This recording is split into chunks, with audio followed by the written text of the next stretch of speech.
Bonjour, dans une de mes dernières vidéos qui explique comment fabriquer un vitrail minute, j'avais oublié de vous détailler les différentes étapes de la création des couleurs quand on s'initie à l'art polarisant.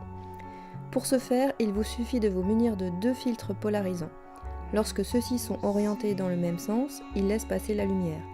Mais quand on les fait pivoter l'un sur l'autre, les parties superposées s'assombrissent jusqu'à ne plus du tout laisser passer la lumière. Pour cette démonstration, je vais placer un grand filtre polarisant sur cette table lumineuse et l'autre sur l'objectif de la caméra pour qu'on puisse voir le résultat final.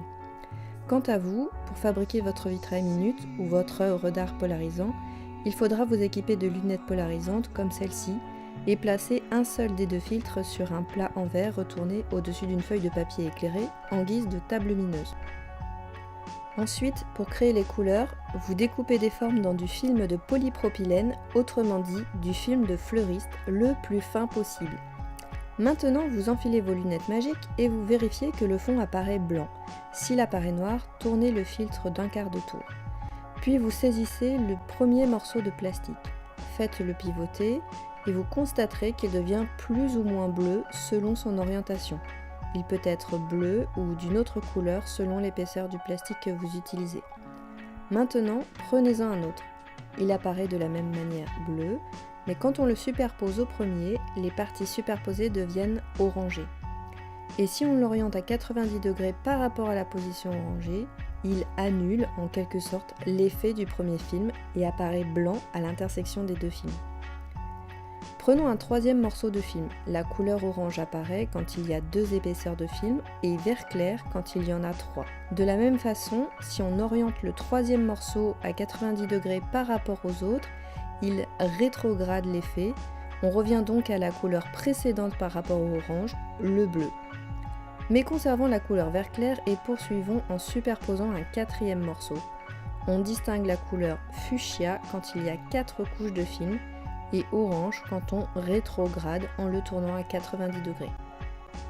Essayons 5 couches, on voit une espèce de rose pâle, mais au-delà de 5 couches, les couleurs ne sont plus aussi vives et l'effet est arrivé à saturation. Appelons ces 5 couleurs, bleu, orange, vert, fuchsia et rose, les couleurs fondamentales de votre film biréfringent. Je dis votre car encore une fois, vous pouvez obtenir d'autres couleurs fondamentales si votre film de polypropylène est d'une autre épaisseur.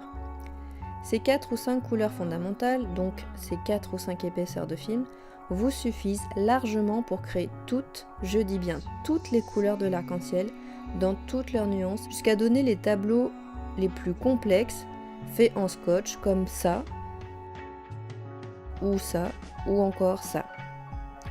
Évidemment, cela demande pas mal d'entraînement pour obtenir une couleur précise, mais il faut avouer que l'exercice est carrément addictif quand on a goûté au plaisir de se laisser surprendre par l'apparition aléatoire des couleurs.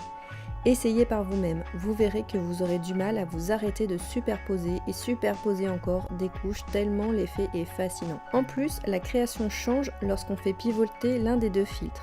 On peut même obtenir le négatif de l'image lorsqu'on tourne le filtre d'un quart de tour. Vous souhaitez essayer l'art polarisant? Inscrivez-vous à la newsletter des ateliers Lumière et je vous envoie un petit cadeau de bienvenue.